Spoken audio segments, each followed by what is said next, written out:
नाजरीन, आपको मेरे इस YouTube चैनल में बहुत खुशामदीद हो। इस वीडियो के ज़रिए मैं आपको मुतारिफ़ कराने जा रहा हूँ इंटरमिटेंट फास्टिंग यानी वक्फ़े वाले रोज़े के मुख्तलिफ़ अवकात और किस तरह से उनको अपनी ज़िंदगी में मुतारिफ़ कराया जाए बातदरीज। चूँकि आपको अंदाज़ा हो चुका होगा अब तक, अगर आपने मेरी पिछली वीडियो देखी हो जिसमें हमने मुवाजना किया वक्फ़े वाले रोज़े का इस्लामिक रोज़े से, जहाँ हमें ये पता चला कि वक्फ़े वाले रोज़े जो हैं वो पाबंद वक्त नहीं, यानी आपको तुलुए आफ्ताब से लेकर ग़ुरूब आफ्ताब तक रोज़े रखने की ज़रूरत नहीं है। इब्तदाई तौर पे आप दो जो ख़ास खाने के औकात होते हैं उनके दरमियान आप रोज़ा शुरू करते हैं। मिसाल के तौर पे आप नाश्ते के बाद कुछ नहीं खाते, फिर आप जब ज़ोहर का खाना खाते हैं और उस वक्त से लेके रात के खाने के दरमियान जो है आप कुछ नहीं खाते। ये इतना आसान है। तो ये उसका इब्तदाई मरहला है। तो किस तरह से इस रोज़े के जो औकात हैं इसको बढ़ाए जाएं ताकि आप इस वक्त तक पहुंच जाएं कि जब आप अपने दिन में जो रोज़े का आलम होता है उसको जोड़ सकें रात के जो सोने में जो आप रोज़े में होते हैं, यानी जब आप सो रहे होते हैं, ज़ाहिर सी बात है आप खाना नहीं खाते, तो वो वक्त भी जो है आपके जागते हुए रोज़े के साथ जुड़ जाता है, यानी सोने से पहले के कुछ घंटे और उठने के बाद कुछ घंटे जो हैं आप मज़ीद उसको खींचते हैं रोज़े के आलम में।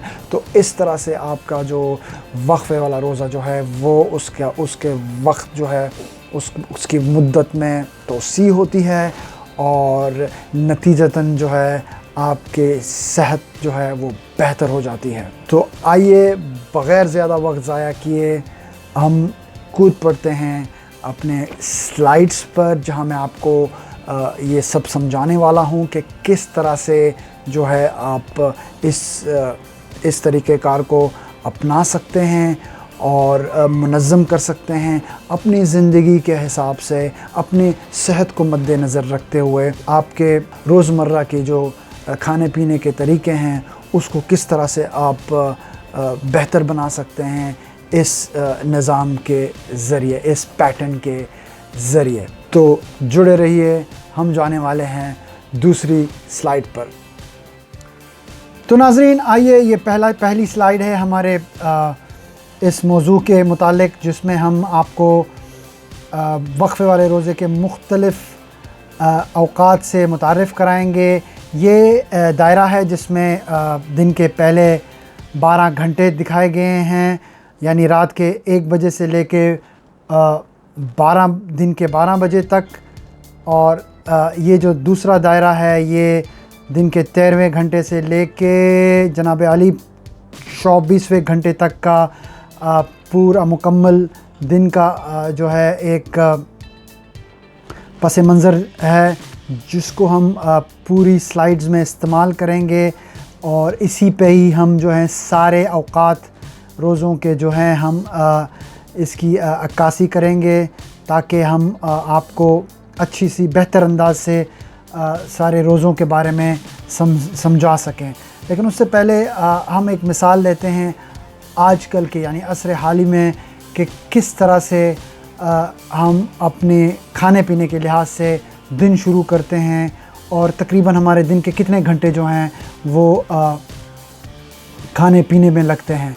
तो अगर हम आम तौर पे देखें तो सुबह 7 से 9 बजे के दरमियान जो हैं एक आम इंसान जो है अपना नाश्ता करता है। फिर 10 से 12 बजे के दरमियान जो है मॉर्निंग स्नैकिंग जिसे कहते हैं वो किया जाता है, जिसमें हम कप केक या कोई केक पीस या कोई पराठा ले लिया चाय के साथ थोड़ी सी तवानाई के लिए। और थोड़े वक्त के बाद यानी 1:30 बजे जो है आप देख रहे हैं कि हम यहाँ पे 1 से 2:30 के दरमियान जो है हम अपना दोपहर का खाना खाते हैं और फिर हम अपने मशगलों में मसरूफ़ हो जाते हैं।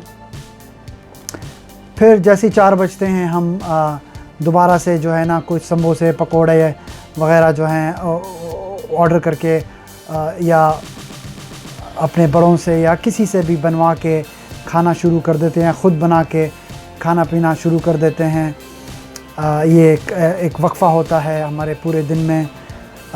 उसके अलावा फिर जो है हम उसके बाद 7:30 से लेके रात के 9 बजे तक जो है रात का खाना खाते हैं।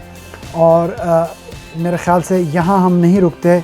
अक्सर लोग जो हैं मिडनाइट स्नैकिंग भी करते हैं, यानी रात को सोने से पहले कुछ ना कुछ जो है चखना ज़रूर होता है, चाहे वो फ्रिज खोल के पिछले किसी सालगिरह का बचा हुआ केक या कोई मिठाई या कोई चॉकलेट जो है उसका लुत्फ़ उठाने का दिल करता है, चखने का दिल करता है। और चख के फिर जो है हम अक्सर जो है ब्रश किए बग़ैर जो है सो जाते हैं। नहीं, ये मैं सिर्फ अपनी पुरानी आदत आपसे बयान कर रहा हूँ। मैं इस तरह से पहले किया करता था। तो इस तरह से जो है अगर हम देखें तो हम 17 घंटे यानी तकरीबन 17 घंटे जो हैं दिन के 24 घंटे के हम खाते ही रहते हैं। और इस तरह से 6 वक्त का हम खाना खाते हैं। तो ये तो हमारी सेहत के लिए अच्छा नहीं है। इस तरह से हमारा जिस्म जो है इस तरह से डिज़ाइन नहीं किया गया था। और तो इसको मुकाबला करने के लिए जो है हम कुछ तजवीज़ जो है वक्फ़े वाले रोज़े की पहला जो कदम है वो हम पेश करेंगे। और वो कुछ इस तरह से है कि जो ये खानों के दरमियान, जिसको भी हमने लाल लाइंस में दिखाया है, नुमाया किया है, वो जो स्नैकिंग के टाइम है, यानी सुबह 10 से 12 के बीच का जो पराठा या केक पीस या कप केक है और चाय, शक्कर भरी चाय या कॉफ़ी, उसको हम ख़त्म करेंगे।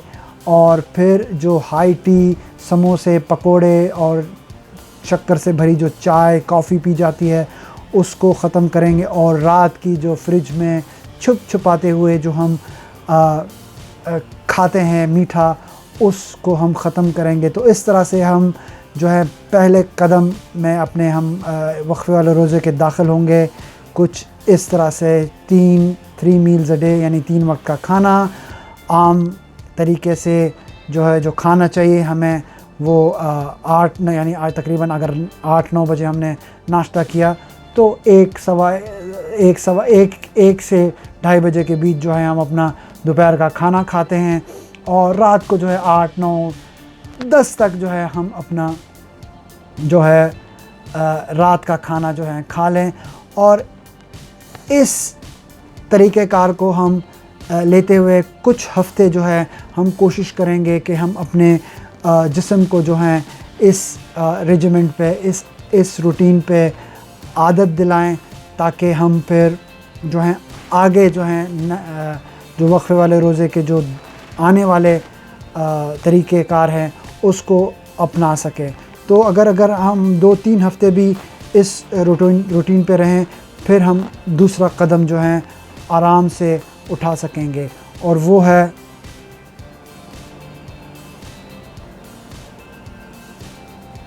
12 घंटे का रोज़ा। तो 12 घंटे के रोज़े में हम एक वक्त का जो है खाना ख़त्म कर देंगे। और 9 बजे जो हैं हम अपना सिर्फ नाश्ता पेट भर के खाएंगे। और रात के 9 बजे जो है हम फिर अपना डिनर यानी रात का खाना खाएंगे। और इस बीच यकीन करें अगर 12 घंटे आपको इजाज़त दी जाए पानी पीने की, चाय पीने की, शुगर के बग़ैर और कॉफ़ी पीने की, आपका वक्त जो है वो गुज़र सकता है। और आपको ये भी बताता चलूँ कि अगर आपकी रूटीन नाइट शिफ्ट वाली है तो आप यही काम रात में भी कर सकते हैं। यानी आप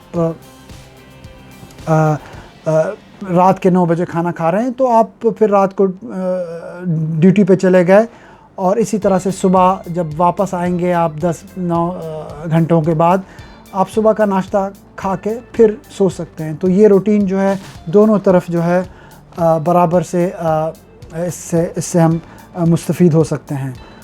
तो ये पहला मरहला है जिसमें हम 12 घंटे यानी ये जो ग्रीन हमने लाइन ड्रॉ की है इसमें यानी हम 12 घंटे जो है हम रोज़ा रखते हैं और ये 24 घंटे में सिर्फ 2 वक्त का खाना खाया जाता है। तो इस तरह से जो है हम दूसरे मरहले में दाखिल होंगे कुछ दिनों बाद और हम 14 घंटे जो हैं 14 घंटे का रोज़ा रखेंगे।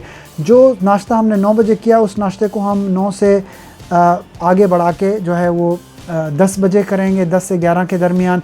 और जो रात का खाना जो हमने 9 बजे खाया उसको हम पीछे 1 घंटा करके हम 8 बजे खाना खा लेंगे, ताकि हम इस तरह से हम 14 घंटे का रोज़ा रख सकें। और ये है 10 घंटे, यानी 10 घंटे आप खाना खा सकते हैं। लेकिन अगर आप पेट भर के इन 2 वक्तों में अगर खाना खा लें तो बीच में आपको फिर खाने की ज़रूरत नहीं पड़ेगी। तो उसके अलावा जो है फिर आहिस्ता आहिस्ता आपने क्या करना है कि अपने नाश्ते का जो टाइम है वो बढ़ा के आपने 16वें घंटे में जो है 11 बजे और 11 और 12 के दरमियान लेके आना है, जो आपकी पहली मील है। फिर आपका नाश्ता और जो दोपहर का खाना है वो एक वक्त का खाना हो जाए। इस तरह से करना है कि यानी उसको हम ब्रंच की शक्ल दे सकते हैं, जो आपका पहली ग़िज़ा होगी दिन की। और जो दूसरी ग़िज़ा होगी दिन की वो आप 8 बजे के बजाय अब ले आएंगे 7 बजे। तो इस तरह से जो है आपको ये देखें 8 घंटे की जो है विंडो मिलेगी। तो दूसरा जो है मरहला वो फिर 18 घंटे का है। इस तरह से आप 7 बजे के बजाय जो है अपना रात का खाना जो है वो 6 बजे 1 घंटा पीछे ले आएंगे। और जो दोपहर का खाना है वो 12 और 1 के दरमियान खाएंगे।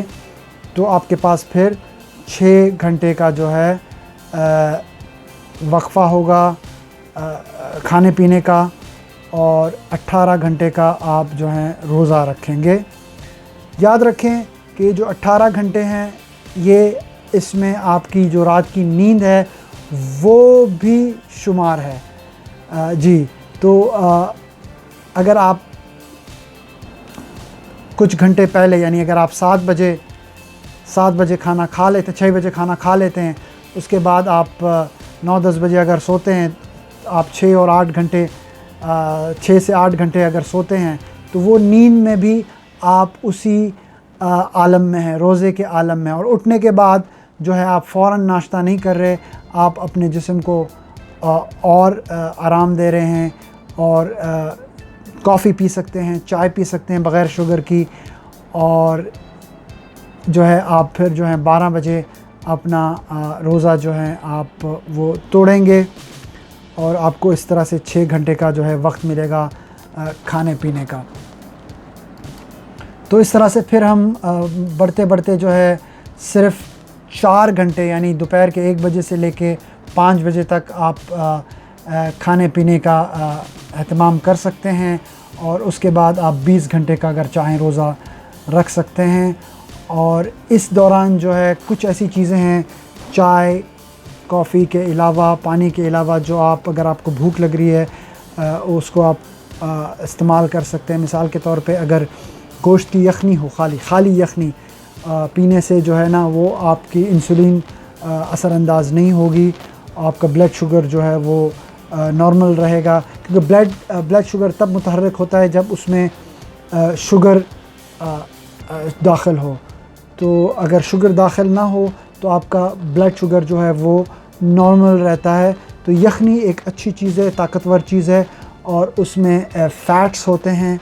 और फ़ैट्स जो है आपको आपके जिस्म को तवानाई देती है, और आपको काफ़ी अरसे तक जो है उसी आलम में रहने की जो है आपको ताकत जो है मैसर होती है। तो इस तरह से जो है हम 20 घंटे तक का भी रोज़ा रख सकते हैं। और यकीन करें इसके सेहत के हवाले से बहुत फ़वाइद हैं। आपका वज़न कम हो जाएगा, आप जो हैं आपके जो ग्रोथ हार्मोन्स हैं, यानी जो पैंक्रियाज़ आपके यानी लबलबा जो है वो जो इंसुलिन बना रहा था, अब उसे मौका मिलेगा कि वो ग्रोथ हार्मोन्स बनाए। और ग्रोथ हार्मोन्स के बहुत फ़ायदे हैं जो मैं आपको आने वाले वीडियोज़ में दिखाऊंगा इंशाल्लाह। लेकिन इस वीडियो को अभी मैं चाह रहा हूँ कि जल्दी से निपटा लूँ। तो ये है 20 और 4 घंटे का खाने की जो इजाज़त। उसके अलावा आप जब साल गुज़र जाए, आपको लगता है कि अब आप 20 घंटे से भी ज़्यादा रोज़ा रख सकते हैं, तो उसके अलावा जो है आप 36 घंटे का भी रोज़ा रख सकते हैं। यानी समझ लें अगर आप 7 बजे खाना खा रहे हैं तो 24 घंटे भी गुज़र जाएं, आप कुछ नहीं खाएंगे, और मज़ीद 12 घंटे देने के बाद जो है आप सुबह जो है दूसरी सुबह जो है उठ के आप 7 बजे जो है आप नाश्ता कर सकेंगे। तो इससे आपके जिस्म को अंदर से काफ़ी आराम मिलेगा। आपके जिस्म के अज़्ज़ा जो हैं वो एक मुतहर्रिक होंगे, और आपका जो जिगर है वो काम करेगा, आपके जिस्म को तवानाई देने की कोशिश करेगा। जो ज़ख़ीरा साज़ी की गई है चर्बी की आपके जिस्म के इर्द गिर्द, जिस्म जो है उसको जो है उसकी रसाई करेगा, उसको इस्तेमाल में लाएगा, और ये आपके सेहत के लिए बहुत मुफीद है। ये एक कुदरती तरीक़ा है जो हमारे अजदाद जो हैं जिस पे रहे थे, और उनकी उम्रें जो थी दराज थी, और बीमारियों से वो पाक थे। तो ये है एक पूरी लिस्ट, आप देखें जिस तरह से मैंने पूरा बयान किया है। 12 घंटे का रोज़ा, और ये जो औक़ात यहाँ पे दिए गए हैं ये खाने के औक़ात हैं। यानी अगर 24 घंटे में मैंने पहले आपको 12 घंटे वाला रोज़ा बताया, तो 12 घंटे आप फिर खा पी सकते हैं, और 24 घंटे में अगर आप 14 घंटे का रोज़ा रखेंगे, फिर 16 घंटे का रोज़ा रखेंगे, फिर 18 घंटे का, 20 घंटे का, और इस तरह से जो हैं बाकी घंटे जो हैं आप वो खाने पीने पे गुजार सकेंगे। और ये जो सारे घंटे जो यहाँ पे रोज़े के हैं, फिर से मैं आपको बताता चलूँ, ये आपके नींद के भी घंटे हैं। घंटे जो हैं आपके नींद के घंटे जो हैं वो भी इसी घंटों में, रोज़े के घंटों में शुमार है। यानी आप सोते हुए भी आपकी जिस्म की जो चर्बी है उसे आप ख़त्म करते जाएंगे, इस्तेमाल में लाते जाएंगे, और आपका वज़न जो है वो कम हो जाएगा। आपकी स्किन जो है वो रीजनरेट होगी, तो उससे आप एंटी एजिंग यानी मुखालिफ बुढ़ापा यानी उस मरहले में दाखिल हो जाएंगे। आपके अंदरूनी तौर पे जो आपका इम्यून सिस्टम है वो रिफ़्रेश हो जाएगा, और काफ़ी फ़ायदे होंगे जो मैं आपके साथ आने वाली दूसरी वीडियो में जो है ख़ास तौर पे इसी मौजू पे हम जो है मज़ीद जो है इसके फ़वाइद जो हैं उस पे हम गुफ्तगू करेंगे। तो इसके साथ दोस्तों मेरा वीडियो अख्ताम पे पहुंचता है। बहुत बहुत शुक्रिया दोस्तों। उम्मीद करता हूं कि आपको मेरी ये पेशकश अच्छी लगी हो, पसंद आई हो, और आप उसे मुकम्मल तौर पे समझ गए हों। अगर आपको किसी किस्म का सवाल हो तो कमेंट्स के ज़रिए मुझसे पूछें, मैं पूरी कोशिश करूँगा कि उसका जल्द अज जल्द आपको जवाब जो है दे सकूँ। और उसके अलावा ये भी बताता चलूँ कि मेरी जो आने वाली वीडियो है वो होगी मबनी